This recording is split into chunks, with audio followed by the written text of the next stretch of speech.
Hola, ¿qué tal? Buenos días si nos escuchas en México y nos ves en directo. Buenas tardes, buenas noches si nos estás viendo igual en vivo en España o en el resto de Latinoamérica. Y buenos días, buenas tardes, buenas noches si nos escuchas diferido. Soy Miguel Ángel, soy el CEO de Filosofía en la Red y te doy la bienvenida a la tercera mesa oficialmente de la FiloConf, a la segunda del día de hoy. Hace un ratito tuvimos a Inés de Vicente y a Esther Sánchez González, pues dando esta pistolazo de salida al segundo día de actividades, en donde, bueno, reflexionamos sobre la utilidad de la filosofía. Esta nos puso a pensar realmente si hay que ponernos a reflexionar sobre si es útil, no es útil o de qué va la filosofía. Y el día de hoy le damos el pie, bueno, le damos la bienvenida primero a, a una persona que yo admiro, respeto y quiero muchísimo. Él es un peruano que, bueno, es maestro ya en filosofía, es un gran ser humano y, bueno, tiene unas reflexiones súper, súper interesantes. Igual, aquí está un QR que ustedes pueden escanear.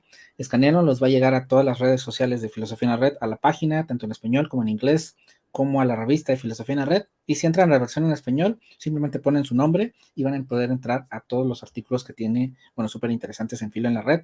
Le doy bienvenida al buen Vladimir Sonsa Sánchez. ¿Qué tal, Vlad? ¿Cómo estás? Hola Miguel, ¿qué tal? ¿Cómo estás? Buenas tardes. Buenas tardes ya para ti, todavía buenos días acá por acá en México y, bueno, buenas tardes a todo el resto de Latinoamérica y España. Pues, Vladimir, muchísimas gracias por estar acá, gracias por aceptar la invitación a una nueva Filoconf, a estar por acá reunido. Y pues, bueno, ¿qué dices? ¿Cómo has estado? Bien, bien, bien, tranquilo, un poco acalorado por la primavera, pero Sí, sí, bien. acá lo platicamos ahorita fue del aire antes de entrar a transmisión, como eh, nos separa una hora de distancia y al mismo tiempo también nos separan varias estaciones de distancia. Entonces es de las cosas mágicas que tiene, pues, la tecnología y el mundo, de que nos permite estar conectados con tantas, tantas diferencias entre comillas, que al final del día estas diferencias también nos vuelven, pues, no tan diferentes, valga la redundancia. Comentarles, en esta mesa iba a estar Mercedes González García. Mercedes González García, entre otras cosas, es la encargada de la versión en inglés de Filosofía en la Red, es la chica que hace las traducciones, que se encarga de toda la parte en inglés del sitio y también hace algunas correcciones, también está encargada de correcciones para la revista sobre todo y para otras cositas más. Pero, bueno, por cuestiones de salud, enfermó, pues no nos va a poder acompañar, pero el día de hoy nos dejó su ponencia para, bueno, para participar. Afortunadamente se pudo, iba a ausentarse por unas cositas más, se previó, hizo su ponencia y al final, bueno, quería venir, pero ahora la enfermedad le ganó. Entonces vamos a dar el pie a ella primero, tenemos el vídeo.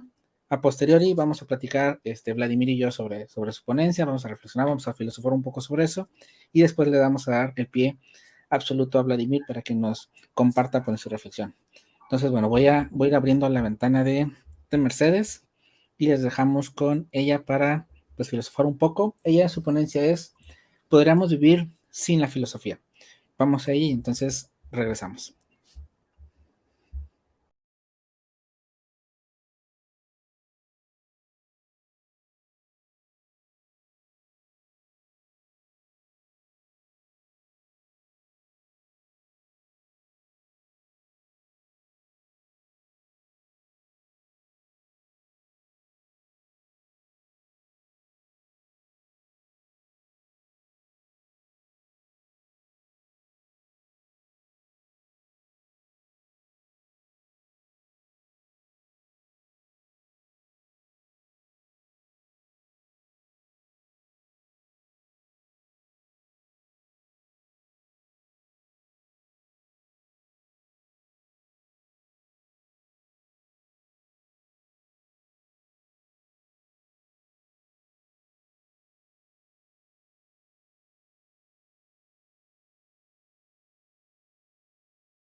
A ver, denos un segundito porque me están informando que no se escucha.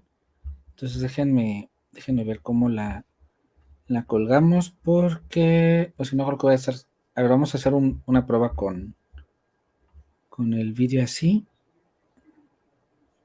Soy Mercedes González y voy a explicar la temática que he escogido para la filoconferencia de Filosofía en la Red de 2022 y es ¿podríamos vivir sin la filosofía?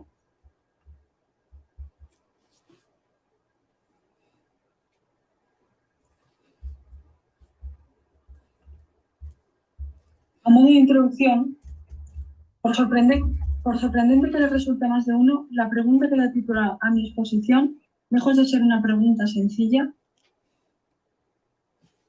reviste una problemática sumamente compleja y la respuesta que se puede proporcionar es todo menos simple. Nuestro problema inicial es que debemos entender la pregunta misma, en despejar al respecto todo malentendido posible, para lo cual lo primero que tenemos que hacer es tratar de desentrañar su sentido, es decir, de hacerlo explícito. Dicha pregunta tiene para mí dos sentidos, un sentido superficial y un sentido trascendente o profundo. ¿Qué entendemos por sentido superficial? Si tomamos la pregunta ¿se puede vivir sin la filosofía? Como una mera fórmula del lenguaje, como una expresión del español, ¿es posible vivir sin la filosofía? La respuesta es inmediata, simple y obvia. Sí, sí es posible vivir sin la filosofía. Esta, sin embargo, no puede ser una respuesta satisfactoria para nosotros. Porque, ¿es posible vivir sin leche? Sí. ¿Es posible vivir sin padres? También. ¿Se puede vivir sin dinero, sin Coca-Cola, sin carne, sin camisas, sin auto, etc.? Dado que la pregunta es puramente formal y que no estamos inquiriendo sobre su contenido, sino que la estamos viendo como una mera pregunta acerca de una posibilidad, sabemos que a priori ninguna respuesta posible generará una contradicción y por ello la respuesta en principio podrá ser siempre sí. Pero entonces, si lo que vale para la filosofía vale para cualquier otra cosa, la respuesta positiva no tiene ningún valor y quedaría demostrado que lo único que se hizo fue responder a la pregunta trivial. Afirmar que es posible vivir sin la filosofía en el mismo sentido en que se puede vivir sin fútbol no nos avanza en nada en nuestros esfuerzos de comprensión y seguimos sin saber si efectivamente se puede vivir sin la filosofía. Ahora, ¿qué comprendemos por un sentido trascendente profundo? Afortunadamente, hay otro sentido de la pregunta. ¿Se puede vivir sin filosofía? Que es que la vuelve interesante, en relación con el cual la respuesta sí ciertamente ya no puede ofrecer ni con la misma celeridad ni con la misma seguridad. Podría pensarse que lo que me propongo hacer es reemplazar el esquema formal ¿se puede vivir sin X? Con la pregunta ¿vale la pena vivir sin X? ¿Vale la pena vivir sin amor? ¿Vale la pena vivir sin éxito? ¿Sin afectos? ¿Vale la pena vivir sin ilusiones? La respuesta no es tan obvia, pero muy probablemente, por lo menos en algunos casos, tenga que ser un rotundo no. Nuestra pregunta, por lo tanto, se habría transmutado y lo que ahora estaríamos preguntando es si vale la pena vivir sin filosofía.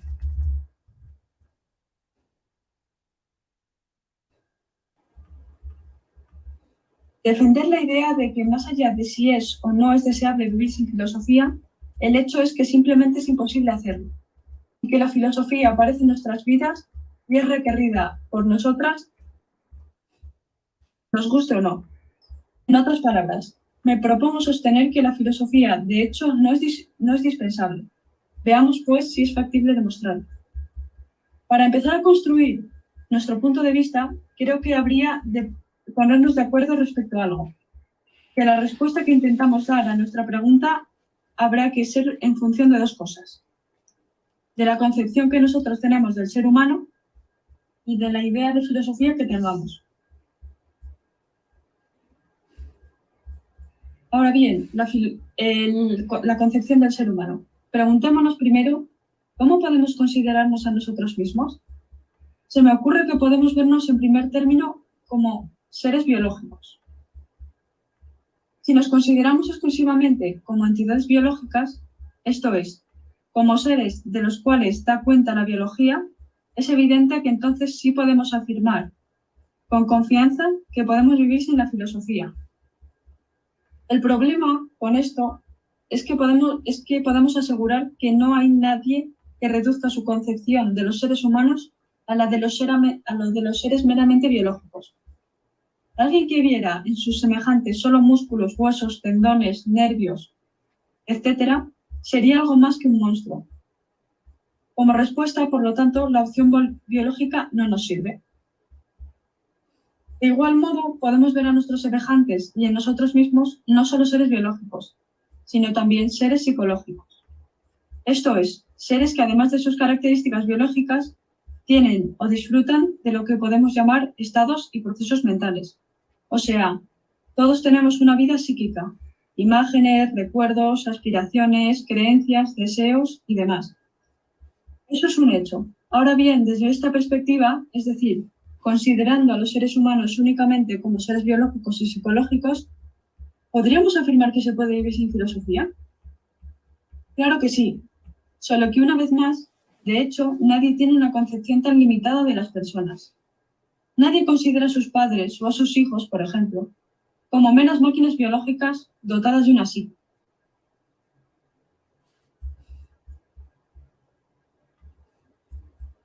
Avanzando en esta misma dirección, podemos a las dimensiones biológicas y psicológicas añadir la dimensión social del ser humano. Las personas no solo exhiben procesos biológicos y psicológicos, sino que necesariamente son también seres de carácter gregario, necesitan de otros, tienen que interactuar con los demás. Podríamos expresar la idea de este modo. Un ser puramente biológico y mental no es todavía un ser humano. Replanteemos entonces nuestra pregunta. Considerados así, esto es, como entes sociales y presuponiendo todo lo que la vida psíquica y lo que la biología entraña, ¿se puede vivir sin filosofía? Yo creo que, a reserva de matices, la respuesta habría que admitir que quizás sí, in extremis sí. No obstante, nadie se arriesga a afirmar que el ser humano como seres biopsicosociales, porque se entendería que tener una concepción de los humanos, quizá como neandertales o como hombres de la edad de piedra, como nuestros antepasados de las cavernas, como prehumanos, quizá nuestros antepasados, y ello es discutible en grado sumo, eran seres biológicos, estaban dotados de una vida psíquica, y vivían en grupos y eso era todo. En ese caso, ellos serían quizás los únicos miembros de nuestra especie de los que podríamos afirmar que no necesitaban filosofía. Pero la pregunta que tenemos ahora que plantear es, ¿se identifica alguien de nosotros aquí y ahora con ellos? ¿Podría alguien vivir como el hombre de las cavernas? ¿Reduciría hoy alguien su concepción de las personas, ella incluida, a la de los meros seres biopsicosociales? Yo lo dudo. Una visión de los seres humanos en la que nos limitamos a verlo única y exclusivamente en sus dimensiones biológica, psicológica y social es demasiado pobre comparada con la que actualmente disponemos. El punto importante para nosotros es justamente que es solo sobre la base de una concepción tan pobre de la vida humana como esta que estamos considerando que se puede seguir jugando con la idea de que es posible y valdría la pena vivir sin filosofía. Obviamente algo está fallando. La pregunta es, ¿qué cosa?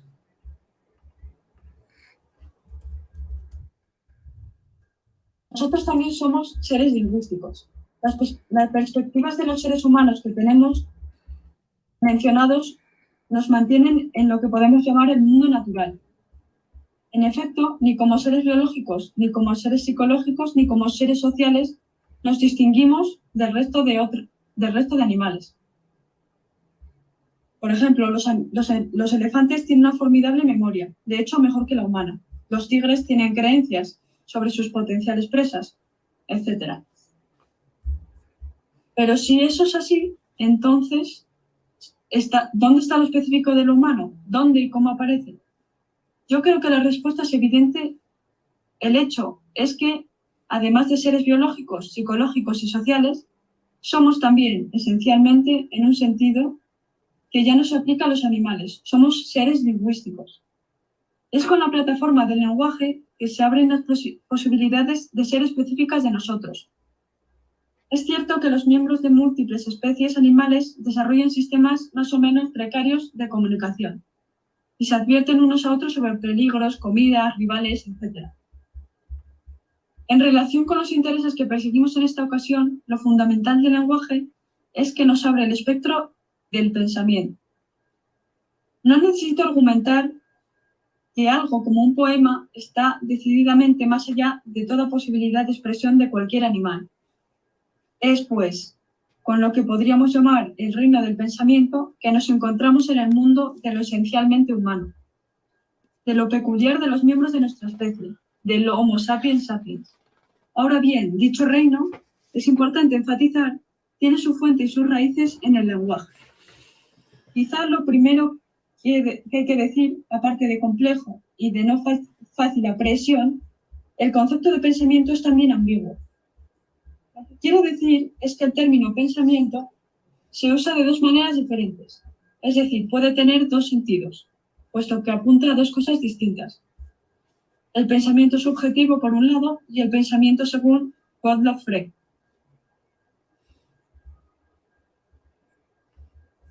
En cuanto al primero de ellos, el pensamiento subjetivo, es un hecho que en el lenguaje se usan palabras como pensamiento para apuntar a algún proceso que tiene lugar en las cabezas de las personas.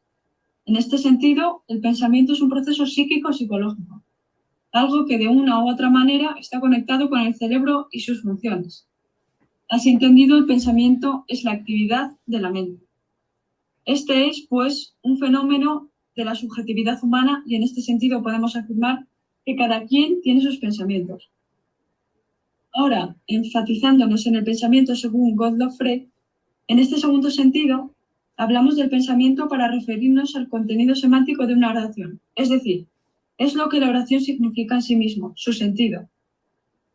En este sentido de pensamiento, ya no podemos decir que cada quien tiene sus pensamientos, puesto que en este sentido los pensamientos son públicos, son objetivos y los compartimos. Tenemos, por un lado, los signos, como por ejemplo, la oración del español está lloviendo y la oración en inglés it is raining. Esos son los signos, pero todo el mundo entiende que dichos signos traen aparejados sus respectivos sentidos. Los signos son, por así decirlo, los vehículos de los sentidos y estos sentidos son los pensamientos. Nosotros usamos signos escritos u orales para transmitir pensamiento. Lo que nos interesa es lo que mediante ellos podemos decir. Eso que podemos decir, lo que los hablantes transmiten y captan, lo que pueden traducir de un lenguaje a otro son los pensamientos. Los pensamientos no pertenecen a ningún idioma en especial, puesto que, como es obvio, podemos expresar exactamente lo mismo un pensamiento en un idioma que en otro. De manera que podemos decir exactamente lo mismo en español, en francés, en inglés, en islandés, en sueco, etc. Eso que todas esas oraciones de diversos idiomas expresan, eso que, por así decirlo, tienen en común en todas ellas, es el pensamiento en este segundo sentido. Así, si en el primer caso esto es, en el caso del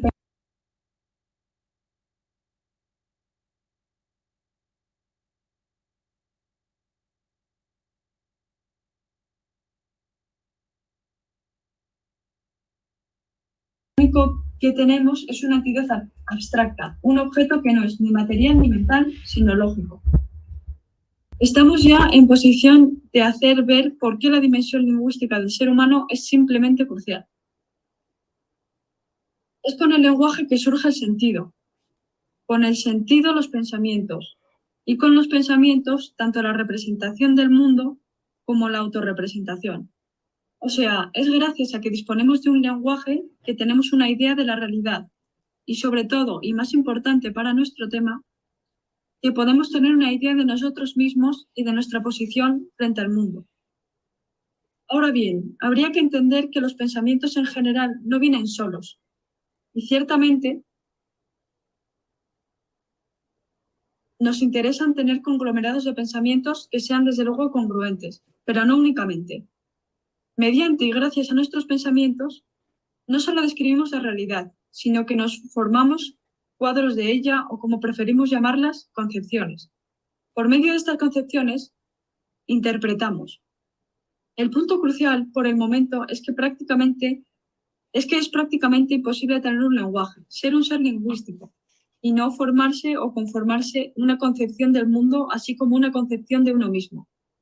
Dicho de otro modo, no podemos ser seres lingüísticos y no formarnos una concepción de la realidad. Por lo tanto, no podemos ser seres lingüísticos y no hacer filosofía.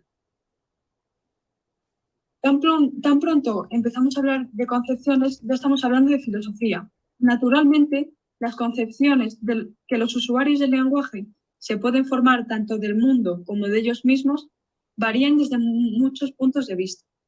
Pueden ser más o menos simples, complejas, congruentes, absurdas, aburridas o atractivas, dependiendo del sujeto. El hecho es que disponemos ya de una respuesta bien cimentada a nuestra pregunta de si es posible vivir sin filosofía.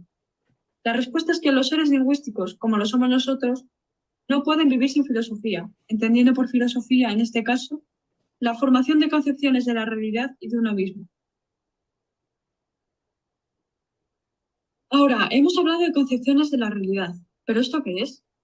Lo primero sobre lo que quisiera llamar la atención es el hecho de que hay una conexión importante entre la filosofía que uno haga suya o que pueda uno lograrse por una parte y la existencia que uno lleve por la otra.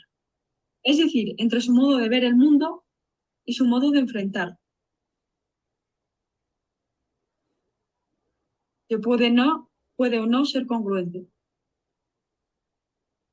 En otras palabras, hay un sentido en el que la calidad de la vida humana de un hablante es una función, entre otras cosas, de la calidad de su concepción del mundo y de la vida.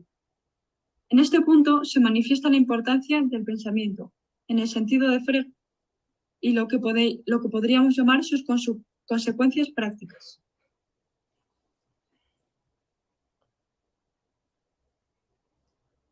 Es evidente que la filosofía no tiene consecuencias prácticas en el sentido que lo puede tener picar piedra o hacer cualquier actividad física. Pero si no nos hemos equivocado en lo que hemos venido sosteniendo, es incuestionable que la filosofía tiene consecuencias prácticas de primera importancia, solo que de una manera menos visible, pero mucho más general e importante. En efecto, dependiendo de la concepción que uno tenga, tratará a las personas, a los animales, etc., de uno u otro modo. Ello tendrá repercusiones en su vida. El pensamiento, por abstracto que sea, también es práctico, solo que de otro modo. En segundo lugar, es importante entender que cuando estamos hablando de las concepciones que cada quien arrastra consigo, no queremos estar dando a entender que dichas concepciones son construcciones teóricas elaboradas conscientemente por el sujeto, sino que más bien son construcciones teóricas creadas inconscientemente.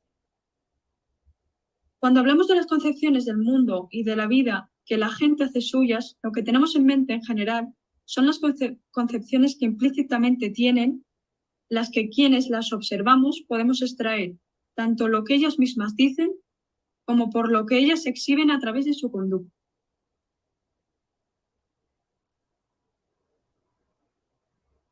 Podríamos decir así que alguien actúa de mala fe, aunque la persona en cuestión no vaya pregonando que actúa de mala fe. Su mala fe es algo que se muestra, que los demás pueden detectar y frente a lo cual reacciona. Está claro que un criterio fundamental para juzgar concepciones es el carácter más o menos completo de la idea del hombre que está en juego.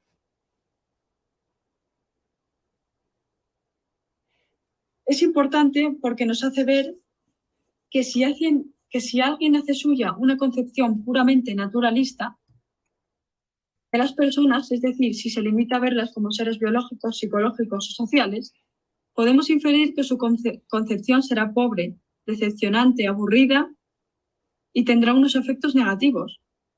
Porque preguntémonos, ¿qué clase de existencia puede llevar a alguien que hace suya una concepción así? ¿Qué ideales de vida están asociados a una concepción como esta?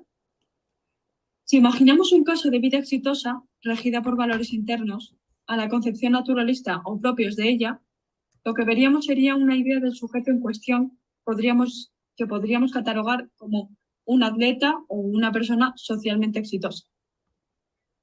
De inmediato salta a la vista que una vida así, inclusive si es totalmente exitosa, lo cual, pienso yo y bajo mi opinión, sería prácticamente imposible por razones que no serían muy difíciles de proporcionar, sería de todos modos despreciable y hasta odiosa. ¿Por qué?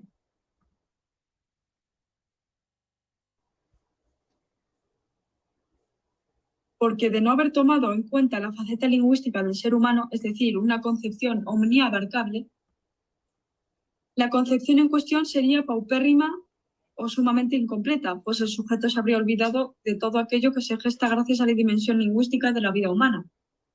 Y por lo tanto habría dejado de lado por lo menos la faceta moral, estética, ética o religiosa de la persona. Para quien hace suya la concepción cruda, naturalista o cientificista, el ser humano, los horizontes de la vida están marcados por los objetivos propios de la vida biológica, la vida psicológica y la vida social. Y allí termina el horizonte de la reflexión. El naturalista es sumamente empobrecedor y por lo tanto como modo de vida ciertamente es indeseable. Ahora bien, con el pensamiento y con las concepciones pasa más o menos lo mismo que con el trabajo manual. Pueden ser tanto de buena o de mala calidad. Pero ¿cómo podemos determinar qué concepción es mejor? Yo creo que si bien ciertamente no podemos llegar en este contexto a resultados con absoluta certeza, de todos modos disponemos de unos criterios que nos permiten jerarquizar concepciones con relativa seguridad. Sería infantil, por otra parte, pensar que podemos llegar a articular la concepción perfecta, porque no existe tal cosa.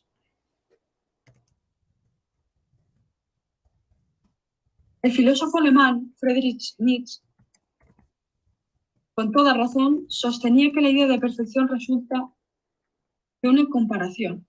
Tiene sentido afirmar que una concepción más perfecta que otra se explica mejor porque está mejor estructurada. Pero lo que no tiene sentido decir es que hay una concepción que es insuperable desde todos los puntos de vista, pues no existe tal cosa. Ahora bien, esto es justamente lo que sucede con las concepciones de las que hemos venido hablando. Todos arrancamos con las más triviales, las más absurdas, las más primitivas, pero poco a poco, y a base de argumentación, razonamientos, especulaciones, experiencias, conocimientos, las vamos puliendo, perfeccionando. Mientras más perfectas sean nuestras concepciones, mientras menos expuestas estén a objeciones, mejor vida llevaremos, menos infelices seremos. El perfeccionamiento de nuestro pensamiento, por lo tanto, es un tema que no podemos simplemente ignorar, puesto que es uno de los grandes ejes de nuestra vida. Cuando abandonamos la concepción primitiva básica, esto es la naturalista, la cientificista, y nos encaminamos por la senda de nuestra visión de la realidad, caemos en el campo de la competencia intelectual. Tenemos que admitir que es perfectamente posible vivir con una concepción primitiva, incongruente del mundo, y no obstante poder ser feliz. En su famoso Tractatus Logico Philosophicus, Wittgenstein lo dijo de este modo: el mundo del hombre feliz es distinto del mundo del hombre infeliz. Parecería claro que si nuestras concepciones de nuestras personas, de los demás, de los animales, de la vida, etc., sistemáticamente nos llevan a conflictos, lo sensato sería modificarlas, pero, como dije, en última instancia, eso es algo que lo determina cada quien en su propio caso.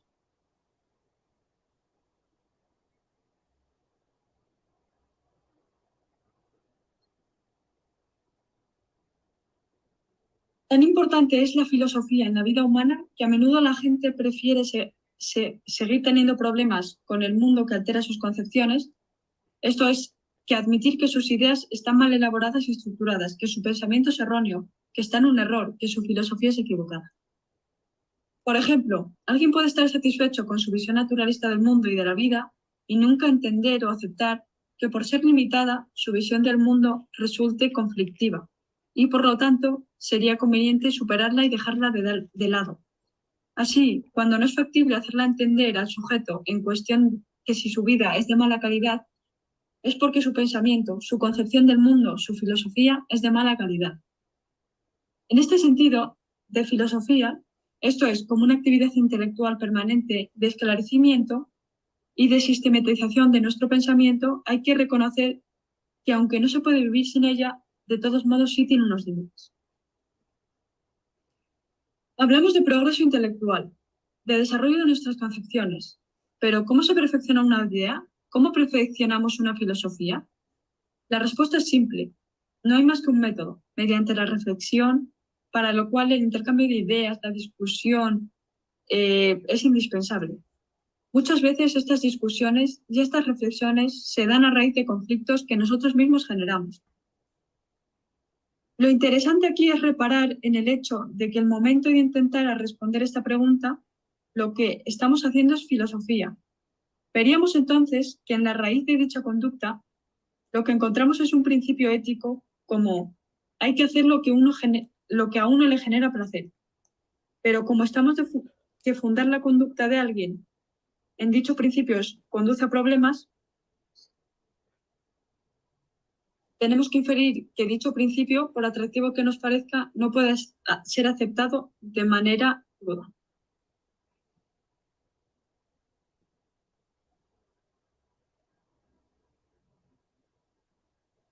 Tenemos entonces que modificarlo, matizarlo.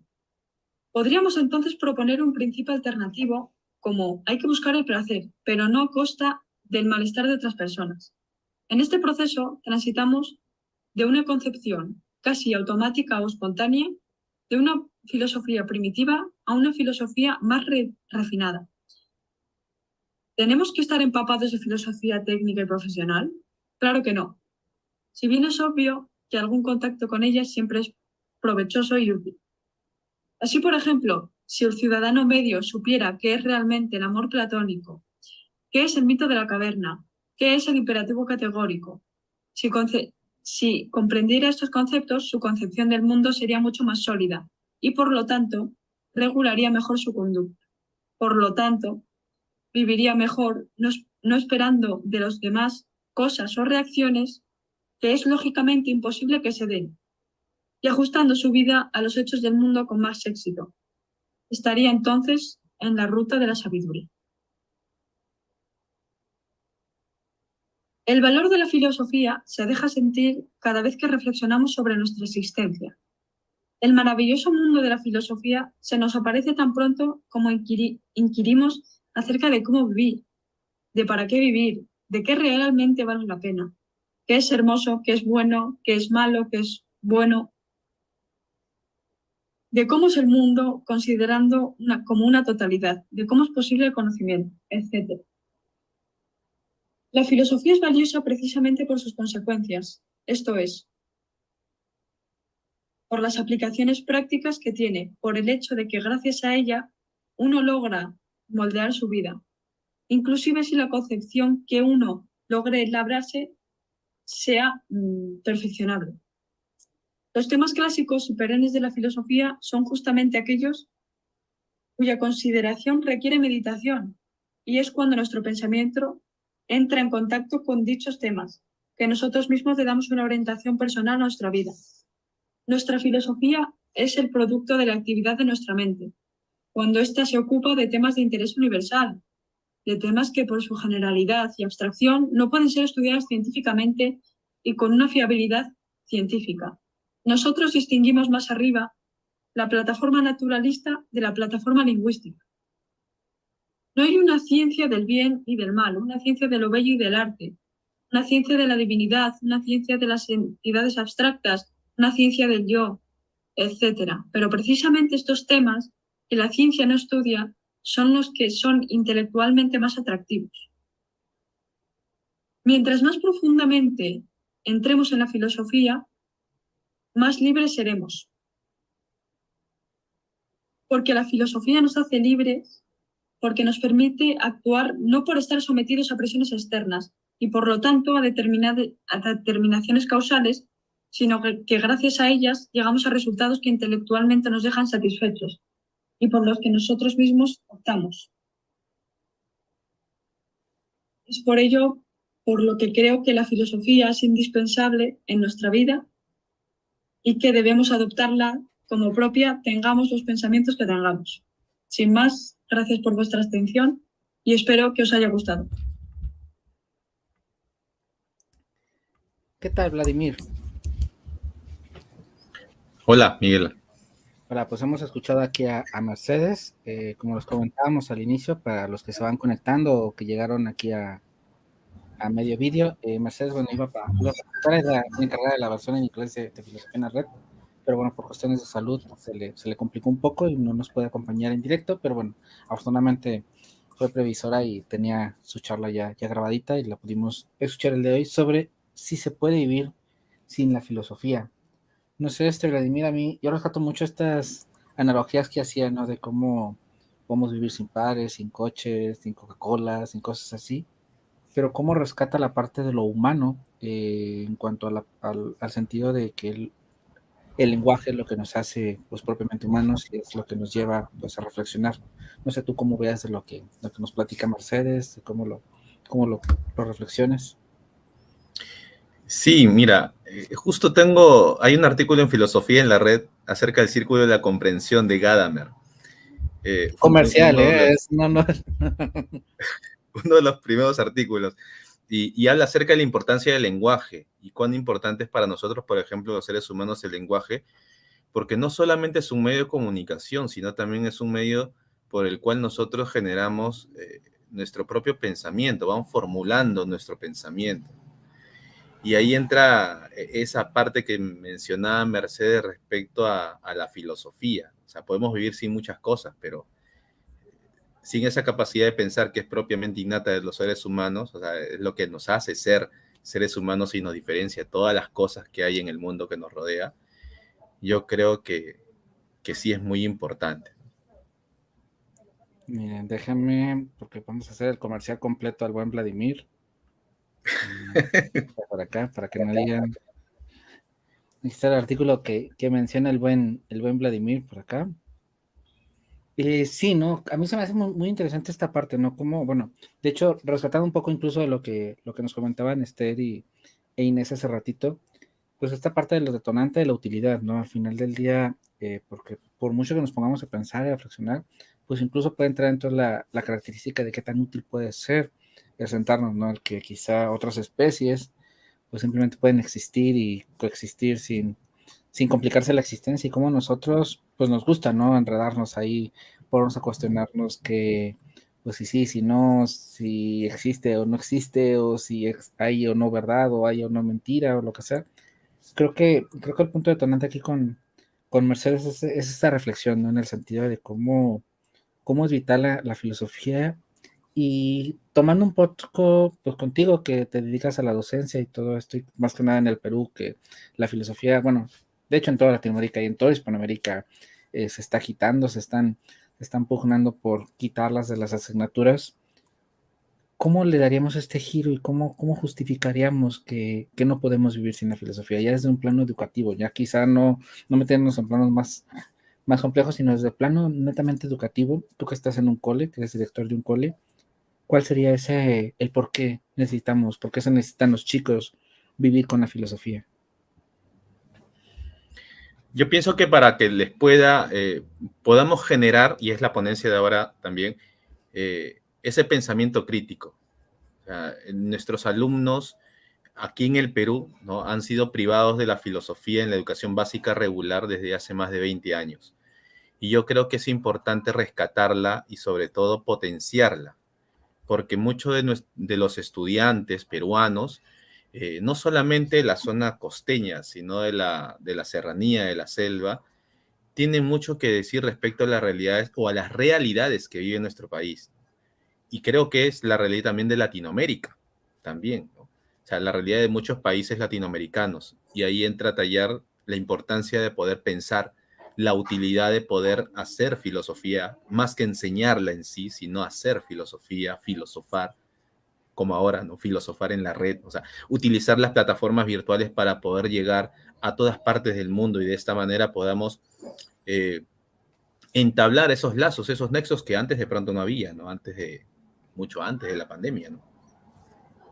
Excelente, mi Bla. Y pues ahora sí, sin más entretención, vamos a dejar los micrófonos para el buen Vladimir para que nos dé su su ponencia. Así que bueno, los micros, la cámara es toda tuya, Vladimir. Vamos para allá. Muy bien. Mi ponencia se titula El aprendizaje de la filosofía y el pensamiento crítico. En la sociedad actual, urgen nuevas formas de aprendizaje que puedan responder a las diversas coyunturas en el mundo que se ve sumido. La educación, desde siempre, ha sido el arma más poderosa de las sociedades. Incluso, muchos aspirantes al gobierno la siguen usando para atraer al pueblo. Porque quien controla la educación de un país vigila a su vez al pueblo que desea gobernar. Por eso, muchos gobernantes han optado por dejar en la ignorancia al pueblo para que éste no aprenda a defender sus derechos con la finalidad de ser controlados por el poder de turno, ya que un pueblo que lee y piensa es peligroso frente a cualquiera que pretenda vulnerarlo. Los ciudadanos pensantes son capaces de darse cuenta de las falsedades que pretenden hacernos pensar como verdaderas. Frente a todo esto, resalta la importancia de la filosofía dentro del contexto actual, porque hoy más que nunca, la filosofía puede darnos luces respecto hacia dónde estamos caminando dentro del campo de la educación y como sociedad.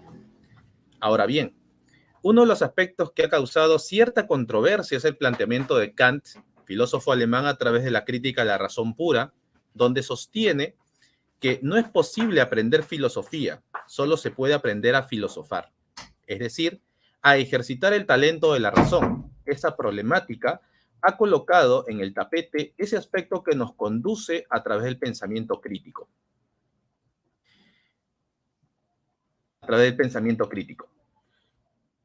Pero el aprendizaje de las diversas teorías filosóficas no implica que el estudiante esté filosofiando en sí. Por ello, es necesario partir del pensamiento de los filósofos anteriores para que pueda encenderse el diálogo y el debate filosófico, pero teniendo en cuenta que, como dirá Kant, la capacidad imitadora no es una facultad netamente productora. En tal sentido, debemos elaborar un sistema filosófico que permita aprender a filosofar con ideas que respondan a las problemáticas de nuestro siglo, este siglo XXI, pero que a la vez trascienda el espacio-tiempo. Para que los estudiantes puedan llegar a ejercitar su pensamiento crítico, es importante que primero aprendan filosofía, considerando dentro de ella el nivel histórico del filósofo, así como las teorías que ha planteado y los debates en los que se ha visto envuelto.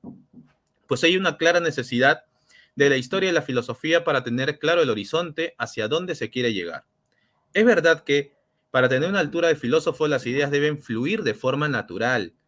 Debe haber un constante ejercicio de la razón que le permita generar nuevos planteamientos que respondan a diversos aspectos de la sociedad. Es decir, como diría Augusto Salazar Bondi, filósofo peruano, el filósofo está dedicado a los siguientes quehaceres o tareas: una reflexión crítica sobre el conocimiento y la acción, una concepción del mundo como totalidad, una orientación racional universal de la existencia. Pero está claro que dentro de la escuela no se pretende que los estudiantes sean filósofos, sino que al menos en esa etapa escolar tengan ese contacto con los filósofos que de manera puedan iniciarse en esta tarea, en esta aventura de la reflexión crítica. Por eso, la etapa más idónea para que la persona se pueda iniciar en la filosofía es la etapa escolar. De esta manera, podrá llegar a cultivar el pensamiento crítico del cual hablaremos más adelante, pero por el momento es importante aclarar que el aprendizaje de la historia de la filosofía es una necesidad la cual debería ser parte del plan curricular de la educación básica en nuestro país. Esto sería un primer contacto con la filosofía en la que el estudiante reciba una educación filosófica basada en la historia de la filosofía, pero en los primeros años de la educación secundaria. Sin embargo, no podemos dejar de lado la educación primaria, dado que también es el momento en que se puede ejercitar el pensamiento filosófico, pero a través de otros textos, dependiendo de la edad de los menores.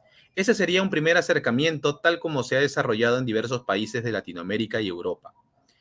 Textos como el Proyecto Noria, en la que se plantean diversos cuentos para trabajar con el pensamiento reflexivo y creativo en los niños.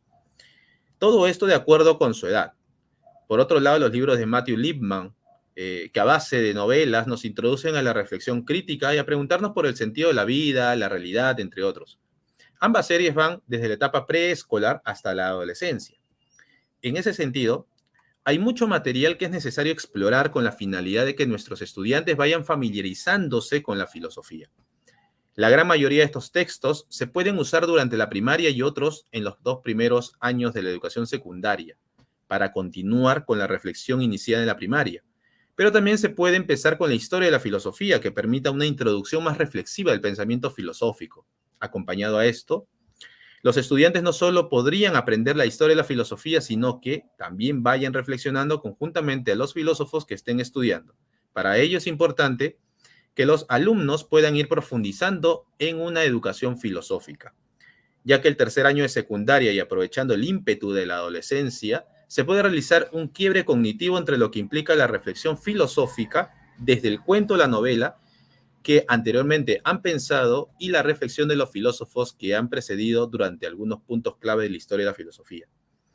Y en los 2 últimos años de la educación secundaria, los estudiantes empezarían con reflexiones cotidianas sobre ética, política, moral, la vida, la muerte, entre otros. Y por qué no decir la pandemia. Es el momento idóneo para que los estudiantes puedan empezar a plantearse reflexiones propias y de carácter filosófico. Claro está, que este aspecto de las reflexiones no estaría sujeto únicamente a estos grados específicos. Por el contrario, habrá estudiantes que empiecen desde antes con este tipo de reflexiones. A través de caminar se estaría desarrollando el pensamiento crítico de forma implícita, pero que llegaría a su punto máximo en los últimos años de la educación secundaria. Frente a lo anteriormente sostenido, en palabras de Augusto Salazar Bondi, dice que por eso decimos que en una cumplida educación filosófica se alcanza el ideal de la pedagogía, de la actividad y la libertad que hemos llamado educación suscitadora. Cierro la cita. Una educación que implique el desarrollo y la formación de la persona desde sus primeros años de la educación primaria.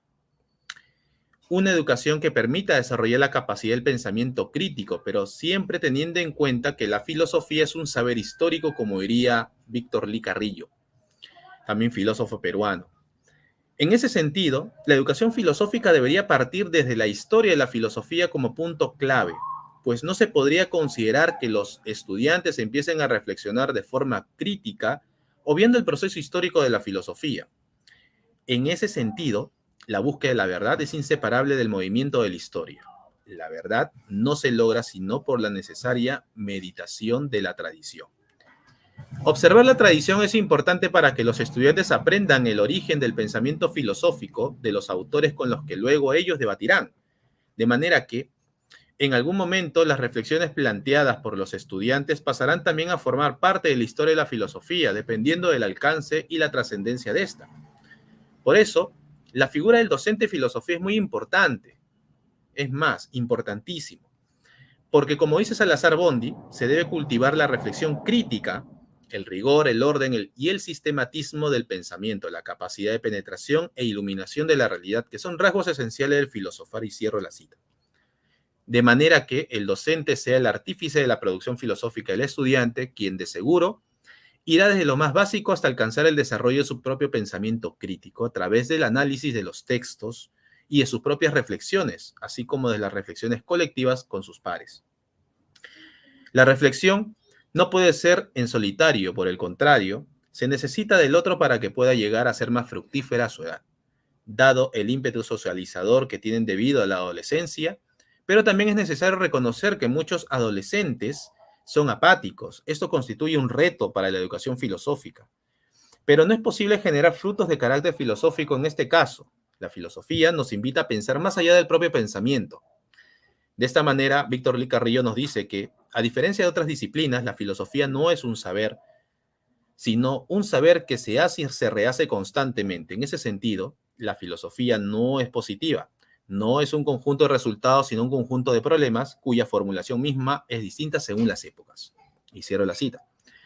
Y como cada época responde a sus propias problemáticas, la filosofía es una respuesta a las convulsiones sociales, políticas, económicas y educativas de nuestro siglo XXI. Conviene entonces que los estudiantes desarrollen la capacidad para pensar y hacer frente a la sociedad que nos impulsa únicamente a ser lacayos del consumismo, tratando de vender emociones inexistentes para apartarnos de la realidad. En fin, La sociedad no quiere ciudadanos pensantes. Por eso, la escuela es el lugar idóneo para revolucionarse y educar a una nueva generación de personas que puedan pensar por sí mismas y sobre todo con libertad. Desde siempre, el pensamiento crítico es parte de la filosofía. Por eso, toda actividad filosófica apunta al desarrollo del pensamiento. Ahora bien, en el plano académico es una constante, pero en el ámbito escolar se ve limitado debido a las diversas materias que ocupan mayor interés que el desarrollar el propio pensamiento crítico por medio de la filosofía. Esto ha dado como resultado ciudadanos fácilmente manipulables por los medios, que están atrapados por la inactividad mental que implica muchas veces las redes, sobre todo cuando estas no son utilizadas como es debido. Pero en la actualidad sucede lo contrario, hay un consumo excesivo de redes sociales muchas veces, con tal de conseguir un me gusta, me encanta, ¿no? Pero en el fondo muchas personas están buscando la atención, pues cuando no consiguen la atención en las redes caen en la depresión y se sienten tristes, pensando que nadie les quiere. Pero esto es un engaño que muchas veces nos plantean las redes sociales, suscitando una especie de violencia contra nosotros mismos. Por eso, Chul Han sostiene, este filósofo surcoreano, sostiene que la violencia parte no solamente de la negatividad, sino también de la positividad, no únicamente de lo otro o de lo extraño, sino también de lo idéntico. Por eso, Byung-Chul Han en la sociedad actual dice que la figura del otro va desapareciendo porque la otredad implica cuestionamiento y a muchas personas no les gusta ser cuestionadas o llevadas hasta el punto de la problematización. Pues están dejando de lado la capacidad de pensar por sí mismos, prefieren que otros piensen y esto es muy peligroso, referido a entregar nuestra libertad de pensar a otras personas. Históricamente ha sido un rotundo fracaso. En ese sentido, la educación filosófica es una alternativa idónea que puede partir de una educación primaria para que los niños aprendan a pensar. Por eso Jordi Nomenres, este filósofo español, sostiene que los enigmas y la magia están presentes en el mundo en cada una de las preguntas que los niños y niñas se hacen alrededor de por qué el mundo es como es o incluso por qué el mundo es. Cada momento es una ocasión para atender y para juzgar. Cada instante propone una pregunta que promueve la curiosidad de los más pequeños. A menudo, sin embargo, los adultos estamos tan atareados que no tenemos tiempo de explorar estas preguntas que podrían ser la semilla del pensamiento crítico de nuestros hijos, de nuestros alumnos, etc. Cierro la cita. De allí, la imperiosa necesidad de la formación del pensamiento crítico, no solo en la escuela, sino también desde la casa, pues ella es la base fundamental para el desarrollo de la persona en sí. El colegio por sí solo no podría darse tremendo abasto para tamaña empresa, pero la realidad es así. Por eso la escuela debe asumir también la tarea que debiera iniciarse en el hogar, formar el pensamiento crítico en los niños. Después, como dice Jordi Nomen, el mundo de los niños se va ensanchando. Es cierto que es un proceso lento, a veces el mundo de los adultos se va empequeñeciendo tal a estar atareados en los que estamos. Y es verdad que los adultos, hemos perdido esa capacidad de asombro y de curiosidad, que los niños lo tienen de manera natural. Por eso es importante aprovechar ese pequeño tránsito de la vida infantil para formarlos. Y es aquí donde surge la pregunta, ¿quién podría estar capacitado para formar estudiantes en el pensamiento crítico en la educación primaria? Yo pienso que los más indicados son los docentes de filosofía, que posean ese carisma esencial para tratar con los menores y que puedan llegar a ellos utilizando diversos textos de filosofía para niños, y así se puede iniciar esta aventura en el pensar, comenzando en la primaria. Los estudiantes podrán haber desarrollado a través de toda su vida estudiantil el pensamiento crítico, de forma que esto les sirva para enfrentarse a la vida. Es necesario por eso educar en la libertad para después poder enfrentarnos a ella, como diría José Carlos Ruiz. Pues educar en la libertad implica ir contra el mundo muchas veces, que nos indica siempre el camino a seguir, donde muchas veces también las enemistades crecen porque se piensa que una persona que piensa o que empieza a pensar libremente es sumamente peligrosa. Y no tardará la censura, no solamente por parte de muchos de nuestros ultratradicionalistas que piensan que son los dueños absolutos del conocimiento. También por otro lado, también la escuela se puede tornar peligrosa, que lejos de defender el libre pensamiento con contenido crítico, la puede vetar. Finalmente, el gobierno ha dado que no hay nada más peligroso para cualquier poder de turno que los jóvenes comiencen a cuestionarse por el sistema que trata de aplastarlos a través de sus mecanismos de consumo masivo. De esta manera, el pensamiento crítico aparece como una forma de revolución educativa, pero debemos dejar de lado todos los prejuicios que tenemos con relación a la filosofía, así como los prejuicios subjetivos que invocan a dejar a otras materias la activación del pensamiento crítico. Es a través de la filosofía que se puede activar el pensamiento crítico y por medio de una reflexión, el análisis, la problematización y sobre todo la creatividad. Nuestros hijos y estudiantes están viviendo momentos cruciales en la educación porque esta crisis, hoy más que en otras décadas, estamos asistiendo a graves problemas mentales y angustias emocionales que sufren nuestros niños y jóvenes. La solución no está en la pantalla de los programas de televisión o en las redes sociales solamente, porque lo único que se busca quizás es alejarlos de la realidad. Y cuando lo hacemos, bebemos como una droga que al despertar nos encontramos nuevamente con la realidad que nos aplasta y buscamos otras alternativas para poder escapar de ella. Pero en el fondo las personas no quieren enfrentar la realidad, sino seguir creándose falsas imágenes en el fondo de su propia caverna, como diría Platón, creyendo que todo lo virtual les solucionará el problema vital de su propia existencia. Y cada vez es más frecuente encontrarnos en estos escenarios donde niños y jóvenes, también adultos, están sumergidos en la depresión, la angustia, ataques de ansiedad y el sinsentido de su propia vida. Pues de alguna manera la sociedad nos sigue arrancando la poca esperanza que tenemos como humanidad frente a ello. José Carlos Ruiz nos sostiene, dice que una de las ideas de fondo que conlleva a educar con el pensamiento crítico y la meditación a mediano plazo es ayudar a nuestros alumnos e hijos que se vayan formando poco a poco una cosmovisión realista y equilibrada del mundo en el que viven o que vayan cambiando la que han adquirido sin apenas supervisión nuestra. De esta manera, los estudiantes sean educados evidentemente en la realidad que les toca vivir, sin apasionamientos o alejados de la realidad. Por eso, la educación es un factor muy importante, pero que también debe estar al servicio de las minorías alejadas. Porque muchas veces se entiende que solo pueden alcanzar una educación de calidad los que tienen dinero, mientras que los demás solo reciben las obras de una sociedad excluyente, una educación reciclada. En ese sentido, la educación filosófica debe llegar a todos los estudiantes por igual, porque la educación filosófica tiende a realizar normalmente los valores que una educación para la libertad, es decir, una educación cabalmente socializadora y personificadora, como diría Salazar Bondi.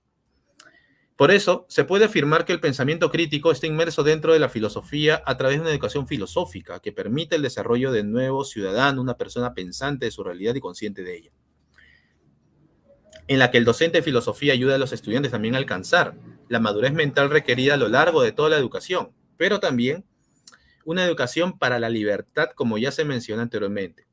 Hay que resaltar que la filosofía requiere de un método didáctico que permita alcanzar los objetivos que se ha propuesto, que es educar filosóficamente a los estudiantes de todas las edades. Por eso es que ya de alguna manera el filósofo Salazar Bondi nos dice que el método didáctico en filosofía no es totalmente independiente del método del conocimiento, porque siendo la filosofía un acto y no pudiendo enseñarse resultados filosóficos, solo cabe educar en la reflexión, es decir, enseñar a filosofar. Y filosofar es justamente la aplicación del método filosófico en su condición de singular y cambiante, diría él. Enseñar a nuestros estudiantes a pensar por sí mismos, que reflexionen y se cuestionen todo lo que esté a su alcance. Desde la primaria se puede llevar a cabo este ejercicio filosófico, como ya se dijo, así como también a mantener el asombro y la curiosidad de manera constante, pues el asombro es una capacidad con la que nacen todos nuestros niños, pero que a lo largo de su vida van desapareciendo hasta llegar al punto en que ya nada les asombra, a todos nos parece obvio. Lo mismo sucede con la curiosidad, por ello a los estudiantes se les debe plantear diferentes problemáticas y que a ellos a su vez puedan crear diversas soluciones, así como también a cuestionarse sobre el mundo que les rodea. No dar por sentado lo que se les enseña en la escuela, sino que sea el primer atisbo para seguir preguntándose, cuestionando todo lo que aparenta ser incuestionable.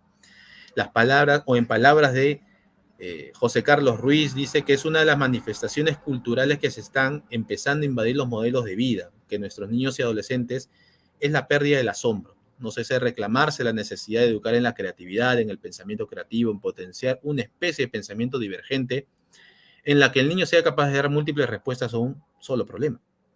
Así, los constantes estímulos A los que están expuestos nuestros estudiantes es necesario activar por eso el pensamiento crítico para que no se dejen embaucar por este mundo tecnologizado solamente, porque no todo debe ser la tecnología, sino que también es importante desarrollar el pensamiento desde las edades tempranas a través también de la socialización.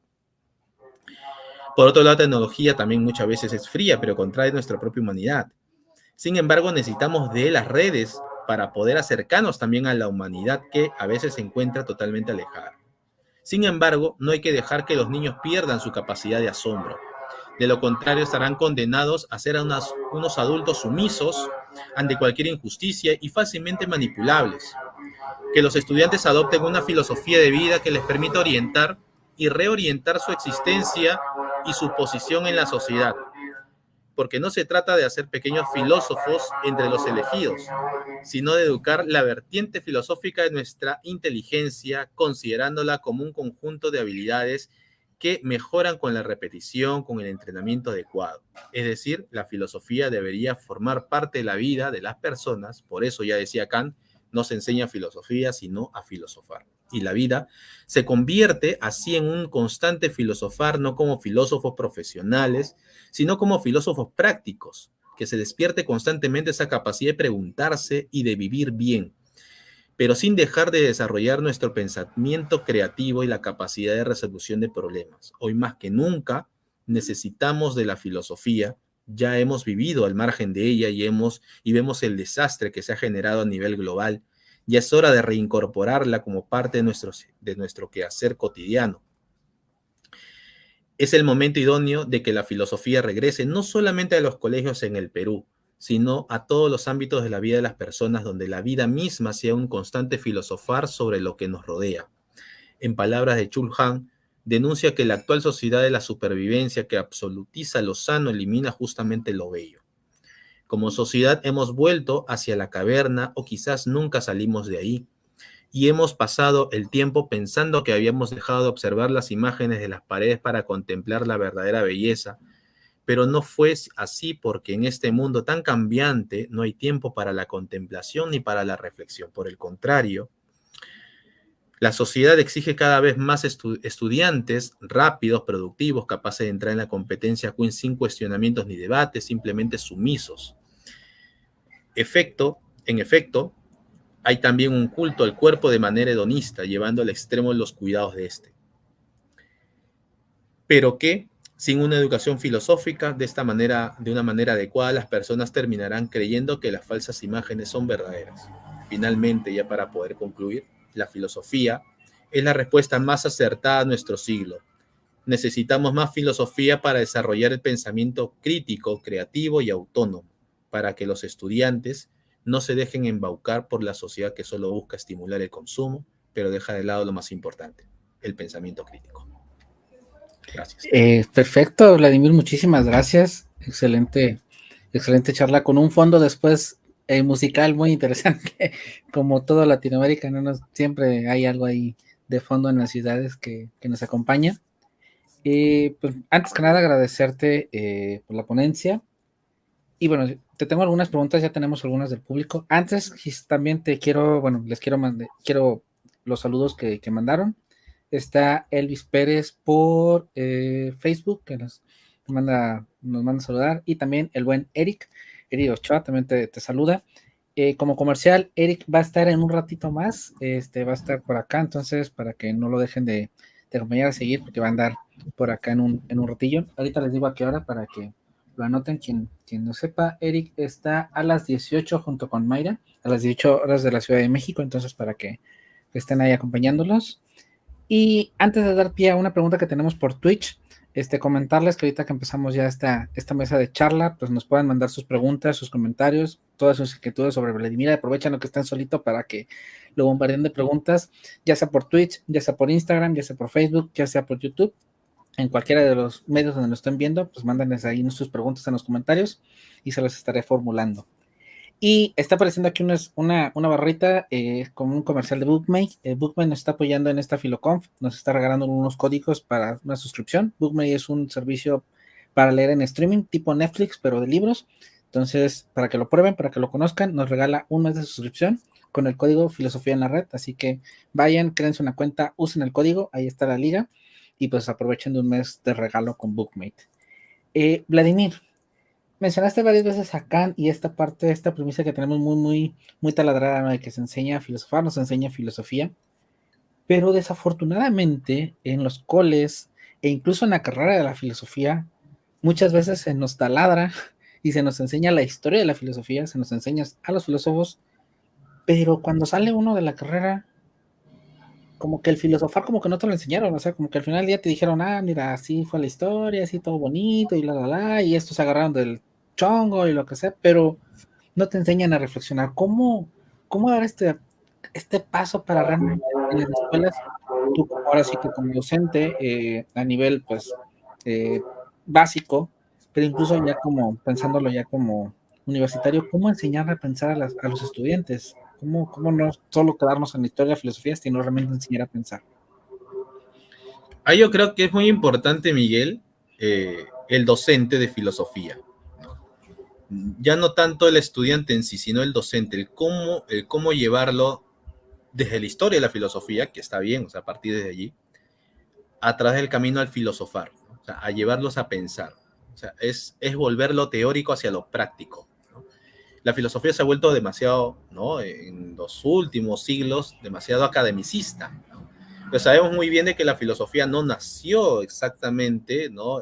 Bajo cuatro paredes, sino nació en la calle. O sea, nació en lo práctico, nació en que Sócrates caminaba por la plaza, echaba agua, ¿no? A la gente que quería saber qué cosa era la humedad.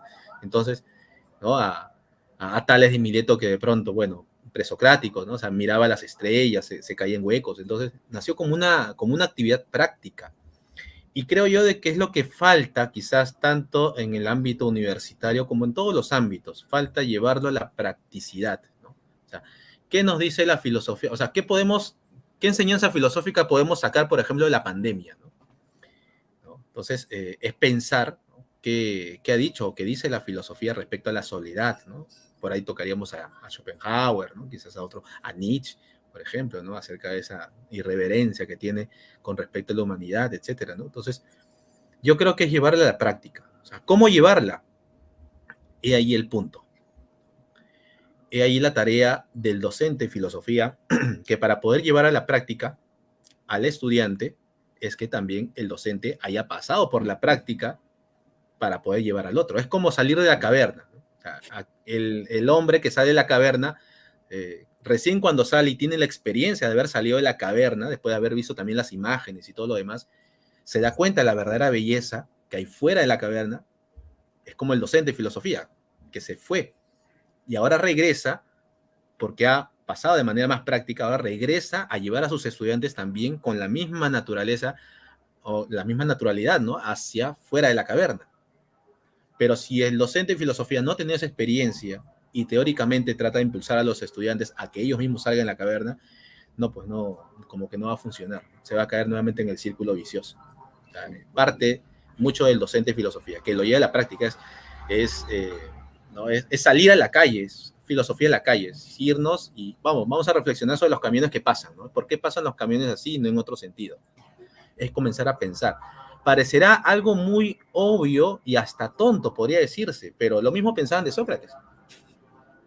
Claro, o sea, lo mataron ¿no? Bueno, por eso y muchas razones más, ¿no? O sea, lo mismo, pero es llevar a la práctica. Yo creo que hemos llegado a un punto en el siglo XXI ya, hemos esperado más de 2500 años de historia de la filosofía, que es momento de que nos pongamos a las personas que de alguna manera nos dedicamos un poco a la filosofía, los pantalones y llevarlo, ¿no? O sea, a la practicidad, a reflexionar sobre lo cotidiano, a hacer filosofía en la red como ahora, entonces a trascender el espacio-tiempo, como ya lo había mencionado. Ahorita que tocas el tema de los docentes, hay algo a mí que me hace mucha mella y se me hace muy increíble. En los filocharlandos que tenemos, en las entrevistas que están colgadas en el canal de YouTube con diferentes personalidades del mundo filosófico y cultural, cuando les pregunto cómo se acercan a la filo, muchos de ellos contestan que hay un punto de inflexión en los maestros, no en su docente, en aquel maestro, en aquella maestra que fue su docente de filosofía y que en ese enamoramiento, que en esa forma de enseñar, pues los llevaron a esta ciencia. muchos de los que nos están viendo, muchos de nuestros autores están de estudiantes de filo. Un gran porcentaje quizás se va a dedicar a la investigación, otro tanto se dedica o se dedicará a la docencia. ¿Cómo tú ahora sí que con tu experiencia, cómo mantener este impulso y esta responsabilidad? Porque al final del día, cuando a mí me dicen estas personas que entrevistamos, es que por un maestro o una maestra, por una persona fui que yo me acerqué, digo, caray, la responsabilidad que tiene el docente de enamorar, de engolosinar pues a sus alumnos de la ciencia para así continuar el legado. ¿Qué consejos les darías a estos estudiantes, a estos chicos, a estas chicas que están ahí como que estudiando la carrera, que quizás se dedican a la docencia para ser buenos docentes en el sentido tanto de cómo enseñar a hacer filosofía, cómo enseñar la filosofía, pero sobre todo cómo transmitir pues cómo ceder la estafeta para que quienes los escuchen se enamoren y continúen pues estudiando filosofía? Mira, la filosofía es una carrera muy bonita, ¿no? Porque te permite no solamente conocer la realidad, o sea, te permite pensarla también, ¿no? O sea, no solamente es conocerla, sino pensarla. Como consejo, no sé hasta qué punto yo puedo dar consejos, pero Claro que puedes dar, eres todo un máster ya en la docencia y en todo, es un crack. yo creo que es no quedarnos en lo teórico, ¿no? Como dije anteriormente. O sea, no solamente es quedarnos en la parte teórica, que está bien, ¿no? O sea, está bien, no se puede dejar de lado tampoco lo teórico, ¿no? Pensar lo abstracto, pero es trascender, es ir un poco más allá, generar en nosotros el mismo carisma por, por llevar a los estudiantes, a nuestros propios estudiantes, hablo ya de mi experiencia, a pensar. Entonces, a pensar y a cuestionarse sobre todo. Yo tuve una experiencia hace algunos años con alumnos en secundaria. eh, Parte de llevarlos a pensar o parte de la trama era hacer que todas las iglesias, ¿no? O sea, pensamos que todas las iglesias habían cerrado, el Papa había renunciado, etcétera. Y los alumnos comenzaron a cuestionarse sobre las cosas, ¿no? ¿Cómo es posible? O sea, comenzaron a salir un montón de preguntas. Y claro, eso era de alguna manera llevarlos a preguntarse, a cuestionar, a defender, ¿no? A salir adelante, a ir, o sea, a levantarse un poco, ¿no? O sea, salir de nuestra zona de confort. Yo creo que por eso que es fundamental, ¿no? O sea, la figura del maestro, del profesor de filosofía es fundamental. Pero como vuelvo a repetir, y lo dije hace un momento, pero para que nuestros alumnos puedan hacer una réplica, por así decirlo, porque también pueden aportar lo suyo, es importante que también el profesor, el maestro, baje del peldaño y llegue al llano, ¿no? Es bajar hasta el llano, bajar hasta la calle, ¿no? Y el alumno que está estudiando filosofía va a ver eso y no se va a enamorar solamente de la filosofía, sino de la forma como se puede hacer filosofía, ¿no? Que no solamente es el aula. Yo he tenido alumnos, por ejemplo, que hemos estado en el aula y hemos dicho muy bien, salgamos del aula, nos vamos al patio. Y nos hemos tirado todos en el patio, claro, un poquito entre verano e invierno, porque nos quema el sol. Nos hemos tirado todos en el patio, mirando, o sea, contemplando las cosas que pasaban. Todo el mundo nos miraba medio extrañados, ¿qué hacen esto? Están perdiendo clase. Y no es una pérdida, porque estábamos pensando sobre lo primero que nosotros veíamos que pasaba. Y pensábamos por qué, o sea, y después reflexionábamos. No solamente era repetir ideas, que está bien en un momento, ¿no? De clase, pero ahora es pensar, ¿no? Pensar lo que pasa, ¿no? ¿Por qué las mariposas tienen que volar, ¿no? O por qué las moscas vuelan en círculo, ¿no? Si tú ves, por ejemplo, las moscas vuelan en círculo, ¿no? Hay basura y vuelan en círculo. ¿Por qué mueren en círculo? Y tienen un sentido cuando vuelan, ¿no? Y los alumnos se ponían a pensar, decían, de verdad, no me había puesto a pensar en eso, ¿por qué vuelan así? ¿No? Y no vuelan en otro sentido, o no vuelan de arriba a abajo. Claro, es llevar a la reflexión al estudiante. Y ahí es cuando más el alumno se enamora del pensar. Ahora, hablando de este pensar, tenemos un comentario en Twitch, te lo voy a decir, no sé qué tan diestros estemos en este tema, pero bueno, igual lo vamos a soltar. Y antes también saludamos a Saúl Quirós, él también nos va a acompañar el día de mañana, en la mañana, a las 10 de la mañana, hora de Ciudad de México, nos va a acompañar en una transmisión por acá, entonces, para que estén pendientes de él, te manda ánimos, Vladimir. Y mira, nos comenta de Twitch, partiendo de la premisa, es Steve Divitania, partiendo de la premisa de que la filosofía es necesaria para poder generar un criterio y comprender desde qué lugar nos movemos, de qué forma es necesario cuestionar desde la filosofía el gran reinicio económico propuesto y aplicado en el Foro de Davos, en el Foro Económico Mundial, secundado por la ONU mediante la Agenda 2030. No sé qué tan Ya. diestros estamos en el tema, pero igual podemos reflexionar a partir de algo del foro. Claro, ¿de qué forma es necesario cuestionar desde la filosofía el gran reinicio económico? Yo creo que la filosofía entra en todos los ámbitos, ¿no? En todos los ámbitos entra. Muchas veces se le ha tratado de encasillar a la filosofía únicamente en un aspecto plenamente filosófico, pero la filosofía también va hacia la educación, va hacia la economía, la política, o sea, está inmersa en todos lados, ¿no? Y sobre todo está inmersa en todos los ámbitos. Hay un par económico que nosotros hemos vivido durante estos 2 años de pandemia, casi 3 años. O sea, ha habido un paro económico. En este reinicio, ¿cómo nosotros pensar desde aquello que dice la ONU o las propuestas que se tienen? Porque han habido desastres económicos también a nivel mundial, han habido bajas y todo ello, ¿no? ¿Cómo poder pensar un nuevo mundo o un nuevo mundo post-pandémico? Yo creo que ahí no solamente de la practicidad, ¿no? Sino también de lo teórico, utilizando ya herramientas teóricas que puedan responder también a por qué, ¿no? O sea, ese por qué y ese para qué, ¿no? O sea, cómo realizar o cómo reiniciarse o cómo pensar una nueva economía ya totalmente en línea prácticamente, ¿no? Porque hay muchas empresas que ahora ya trabajan únicamente en línea, ¿no? O sea, hemos acortado los espacios que han habido, ¿no? Que de pronto se veían a 15, 20 años los trabajos en línea, etcétera, pero ahora ya se han acortado porque solamente son trabajos que únicamente se dan en línea, ¿no? Lo cual afecta muchas veces, porque no todo trabajo en línea también es, ¿no? Porque hay un tiempo también, porque si únicamente le damos pie a trabajos en línea para poder reactivar económicamente a toda la economía a nivel global, etcétera, hay un desgaste también emocional allí, porque nosotros somos seres de socialización, por así decirlo. O sea, necesitamos socializarnos, tanto política, económicamente, educativamente, necesitamos tener ese contacto físico con el otro, ¿no? Espero que me salga irme a México para saludarnos presencialmente.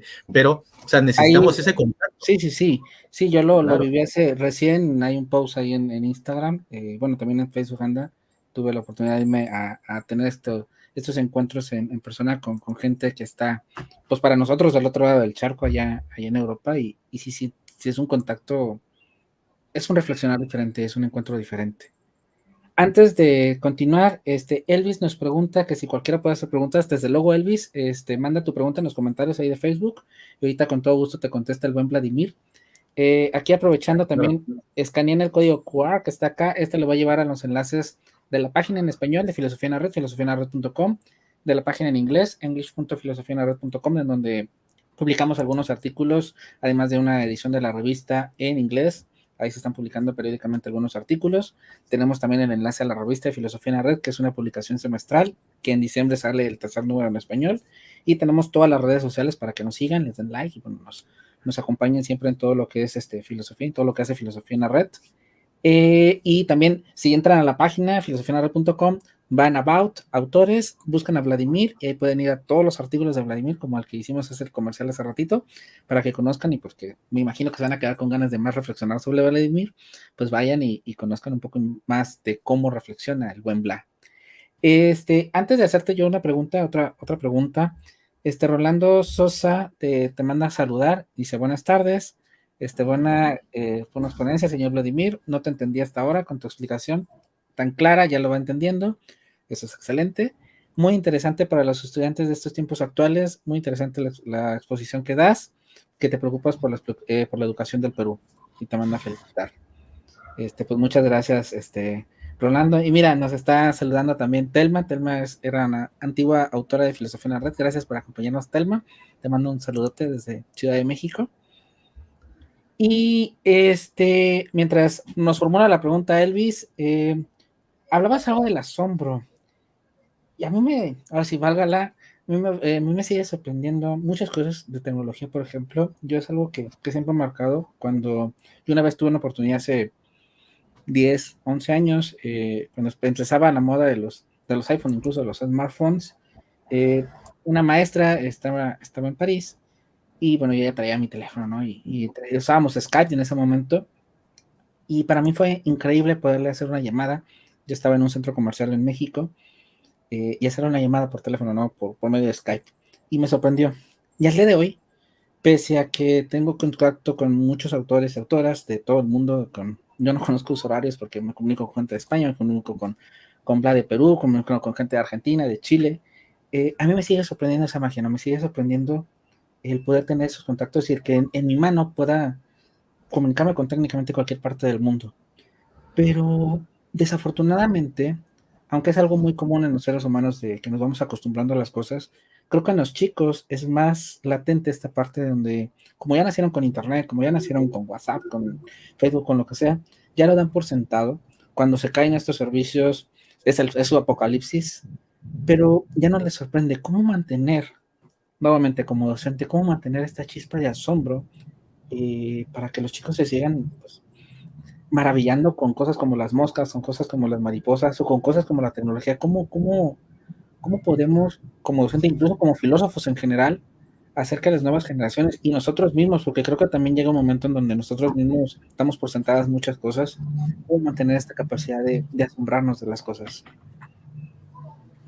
Mira, te digo que es una muy buena pregunta, nunca me lo habían preguntado, pero ¿cómo mantener el asombro en los estudiantes, captando su atención? Es con lo cotidiano, ¿no? Con la cotidianeidad y con aquello que más les gusta, porque evidentemente, o aquello que no se conoce, porque más nos asombra aquello que no conocemos, porque aquello que conocemos ya pensamos que es mucho más obvio. Eh, a mí me atrae a cotación, por ejemplo, los niños. Eh, por eso esa figura infantil es muy importante, porque los niños, tú le pones una bola roja, el niño te sigue la bola roja por todos lados, ¿no? O si no, ¿no? Tú te escondes bajo la mano y haces y el niño se asombra, ¿no? Y claro, a medida que van creciendo, y es por eso fundamental la escuela, la casa también, ¿no? A medida que vamos creciendo, lo digo también de mi parte, esa capacidad de asombro va bajando, va minorando. Llega un punto en que ¡pum!, desaparece, ¿no? O sea, llega a desaparecer el asombro. Puede llegar, puede anularse. Pero ¿cómo despertarlo en los alumnos? Volviendo nuevamente a los orígenes de cómo nosotros nos asombramos de todo lo que aparecía. Volviendo a nuestros propios orígenes, ¿no? O sea, nosotros como seres humanos. Y cómo volvemos con lo cotidiano, con la cotidianidad. Por ejemplo, ¿no? Parte de ello son las preguntas propiamente, ¿no? O sea, a los alumnos, por ejemplo, ¿no? ¿Y para qué vivir? ¿No? Los alumnos te pueden decir un montón de cosas, ¿no? ¿Y qué es la vida? ¿No? Y es bueno vivir, no es bueno vivir, y se comienzan a cuestionar cositas. Pero también, ¿no? Tú puedes llevar una caja, ¿no? Una caja aparentemente vacía, ¿no? Y lo dejas allí, ¿no? Y lo dejas allí. Puede tener un montón de cosas dentro, ¿no? Y la dejas cerrada. Te vas del aula. No van a pasar más de 5 minutos. Es más, y colocas en la caja por todos lados, no tocar. No va a pasar más de 5 minutos para que por ahí, un alumno, en ese no tocar, es una invitación a tocar, ¿no? Es una invitación a ver qué cosa hay dentro, ¿no? Y encima han puesto no tocar, ¿no? Y no va a pasar más. ¿Por qué? Porque es una capacidad que nosotros tenemos de curiosidad, ¿no? O sea, tras la curiosidad aparece el asombro. Imagínate, abre por curiosidad y se ve que, no sé, salta algo, pues, ¿no? Entonces, o te asustas, te asombras, o simplemente hay una carta, dice, para ti, ¿no? Entonces, esas cosas cotidianas, detalles, ¿no? Es lo que va generando el cuestionamiento en los alumnos. Puede ser una caja, ¿no? Puede ser un grupo de caracoles, ¿no? haciendo escuchar el sonido, todos cierran los ojos, yo traigo, ¿no? Los caracoles ahí, les digo, cierran los ojos, no ven qué es lo que está sonando, se voltean y les hago escuchar el sonido. De pronto alguno dirá que no sé, una cosita para tocar o algo, ¿no? Por ahí alguno lo atinará, pero, o sea, es generar con cosas prácticas. Creo que el asombro, el cuestionamiento y la curiosidad, porque siempre van de la mano. No solamente va el asombro únicamente solas, ¿no? A solas, sino la curiosidad también va acompañada. Genial, me encantó eso de la caja y sí, cuando nos dicen que no es cuando más nos llama la atención. Claro. Para cerrar un poco ahorita que decías de la atención y hacer un poco de comercial, el día de ayer precisamente la doctora Amanda hablaba sobre esta capacidad de la atención, sobre cómo la retención de la atención. Entonces, si no vieron esa ponencia que la transmitimos el día de ayer, la ponencia inaugural, está pineada ya tanto en Instagram como, bueno, en YouTube, en Twitch, en Facebook, lo pueden buscar en nuestras redes sociales, ahí la van a encontrar, fue la primera ponencia del día de ayer. Y hilando un poco también, o cerrando la pinza junto con el comentario de Twitch, a mí me da mucha admiración y yo lo he dicho, por ejemplo, Inés, que estuvo hace ratito, y Patrick, que viene mañana, el día de mañana, ellos estudian un doble grado allá en Madrid, que es Filosofía y Economía. Y es interesante porque, de hecho, por ejemplo, Inés hace ratito dijo en la transmisión que a ella le parece gracioso que ella siente que ha aprendido quizá un poco más de economía en filosofía que en el mismo grado de economía.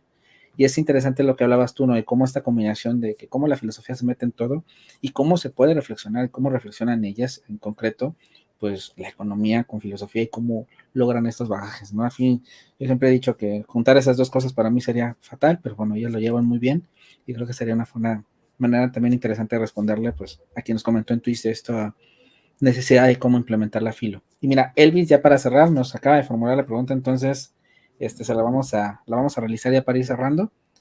Y nos dice, partiendo de lo más básico, ya que estamos en un mundo donde la inteligencia es infinita, ¿cómo podría la filosofía afectar el pensamiento humano? Sin que parezca una doctrina, ya que en algunos casos está mal visto. Mira, que es muy interesante la pregunta de Elvis. Más que afectar el pensamiento, yo pienso que ayudar al pensamiento humano, al pensamiento del ser humano. Y sí es verdad, aquí en el Perú está un poco mal vista, sobre todo por eso, por planteamientos políticos se sacó de la educación básica hace más de 20 años. Es un tema muy aparte, ¿no? El tema del terrorismo, quienes lideraban esto. Entonces, yo creo cómo es que podría ayudar al pensamiento efectivamente, al pensamiento humano, la filosofía, porque es una invitación a pensar. La filosofía es una invitación constante a dialogar, no solamente a pensar, porque podemos pensar y nos quedamos, ¿no? Divagando en nuestras propias ideas, no, sino también es una invitación al diálogo. O sea, la filosofía invita al diálogo constante también, o sea, a dialogar con todos. No solamente con nuestros pares, con nuestros amigos, ¿no? Con aquellos que tienen el mismo grado que nosotros, ¿no? O sea, es dialogar con todos. O sea, la filosofía ayuda al pensamiento para poder dialogar y entablar un diálogo filosófico a partir de lo cotidiano, vuelvo a repetir, acerca de lo cotidiano. Porque no únicamente podemos hablar de filosofía en el fútbol, por ejemplo, ¿no? Hacer filosofía desde el fútbol, desde la música, escuchamos la música, una letra, y nos ponemos a pensar y a dialogar sobre la importancia, ¿no? O sea, de tal letra y cómo implica esto en mi propia vida, ¿no? Y nos ayuda. Podemos, como creo que Esther se dedica, creo, a la filosofía y la tecnología, ¿no? Entonces, es hacer filosofía desde el punto de vista tecnológico, ¿no? Irme a la carpintería y hacer filosofía en la carpintería, por ejemplo, ¿no? ¿Por qué, no? O sea, ¿por qué las cosas astillan, ¿no? O sea, desde lo más básico, pienso yo, y que nos va a ayudar a nosotros a formar también ciudadanos, porque lo que menos quiere muchas veces la sociedad es que haya personas que piensen, porque pensar supone un peligro, como ya lo había mencionado, supone muchas veces un peligro para un poder establecido, un poder que busca ser absoluto nada más, ¿no? Que busca imperar únicamente sobre el ser humano, y yo quiero que pienses así, no de esta manera, ¿no? Pero pobre de aquel que se sale del rebaño, ¿no? Como que es peligroso. Entonces, la filosofía es peligrosa de por sí, o sea, en sí misma es peligrosa, porque es una invitación constante a pensar y a repensar sobre la problemática, sobre el propio pensamiento, es a pensar para hoy y para mañana, ¿no? Y ayudaría bastante, ¿no? O sea, la inteligencia ayuda un montón. Perdón, la inteligencia y la filosofía, porque en realidad todos somos inteligentes, ¿no? las 7 inteligencias, las 8 inteligencias que ya aparecen, y nos puede ayudar a vislumbrar una mejor educación, pienso yo. Una educación filosófica que nos permita ir más allá de nosotros mismos. No, pues muchísimas gracias, Fla. Saludamos también a Vanessa, nos acaba de formular una preguntita, pero ahora sí ya nos tenemos que ir porque, bueno, el comercial en un ratito más, en media hora para todos los que nos están viendo en vivo, les voy a dar los horarios así rápido. A las 20 de Madrid, a las 19 de Reino Unido, a las 16 de Argentina, Chile y Uruguay, a las 15 de la hora del este de Estados Unidos, de Venezuela, de República Dominicana y Bolivia, a las 14 de Perú, de Venezuela y de Colombia, o a las 13 horas de México y de Honduras. Tenemos la siguiente ponencia con un invitado, el primer invitado del día de hoy, es Jairo Martínez, con una ponencia muy interesante sobre pensar y actuar, crítica de las ideologías y cambio social. Entonces, para que nos acompañen, en cosa de casi 20 minutos, así que los vemos en un ratito más. Bla, agradecerte pues tu ponencia, tu charla, tu reflexión. Muchas gracias por estar aquí y pues nos vemos para todos también. Probablemente ahí va a estar Vladimir el día de mañana en los premios de filosofía en la red, en donde, bueno, vamos a celebrar y a conmemorar a los autores más leídos de noviembre del año pasado a septiembre de este año. Así que, pues, por morbo, por curiosidad, por lo que sea, para que entren y disfruten con nosotros de quiénes son los autores más leídos mes a mes. Gracias, Vane, finalmente, y gracias a Clau, que también se conectó y que nos manda saludos de Facebook. Estamos al pendiente y bueno, cualquier cosa, queda esto ya pineado, queda ya guardadito en YouTube, en Facebook, en Twitch y en Instagram también, para que en cualquiera de los lados donde nos quieran ver, ahí lo puedan ver y repetir las veces que quieran al buen Vladimir. Vlad, muchísimas gracias. Listo, Miguel, muchísimas gracias de verdad. Y bueno, para adelante, sigamos pensando juntos. Gracias, chao.